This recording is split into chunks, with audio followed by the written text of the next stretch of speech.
ముఖ్యంగా మనం తెలుసు మే 7వ తారీఖున ఆపరేషన్ సింధూర్ లాంచ్ చేసాం. అంతకుముందు మనపైన పెహల్గామ్ అటాక్ జరిగింది. దీనికి సంబంధించి పాకిస్తాన్ ఓఐసీ వేదికగా, ఆర్గనైజేషన్ ఆఫ్ ఇస్లామిక్ కంట్రీస్ వేదికగా తన నెరేటివ్ను బాగా డెవలప్ చేసింది. టర్కీ, అజర్బైజాన్ ఈ దేశాలు పాకిస్తాన్కి సంబంధించి పాకిస్తాన్కి సపోర్ట్గా ర్యాలీ చేస్తున్నాయి. దీనికి సంబంధించి పాకిస్తాన్ నెరేటివ్ తప్పని, మనం ఎందుకు చేయాల్సి వచ్చిందో ఆపరేషన్ సింధూర్ ప్రపంచానికి తెలియాలని మనం చాటి చెప్పడానికి ప్రపంచానికి బయలుదేరెళ్తున్నాం.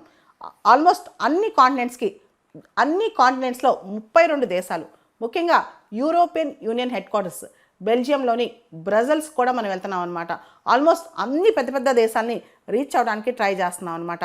దీనికి సంబంధించి మనకు తెలుసు, ఏదైతే మనం కౌంటర్ టెర్రరిజం, ఏదైతే టెర్రరిజంకి వ్యతిరేకంగా ఆపరేషన్ సింధూర్ చేశామో అది కేవలం గవర్నమెంట్ ఆఫ్ ఇండియా పాలసీ మాత్రమే కాదు, భారత ప్రజలందరూ ఒకే తాటి మీద ఉన్నారు, అన్ని రాజకీయ పార్టీలు ఒకే దాటి మీద ఉన్నాయని చెప్పడానికి.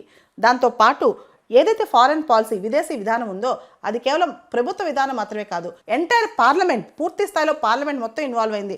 ప్రజాప్రతినిధులందరూ కూడా ఒకటే దాటి మీదకి వచ్చి దీన్ని వ్యతిరేకించారు, ఈ టెర్రరిస్ట్ అటాక్ని వ్యతిరేకించారని చెప్పడానికి మేమందరం ఒకటే, ఇదంతా భారతీయుల యొక్క సంఘీభావం, మా వర్షన్ ఇది, మా నరేషన్ ఇది అని చెప్పడానికి మనం ఈ మెగా డిప్లొమాటిక్ అవుట్రీచ్ అనేది ముందు తీసుకెళ్తాం.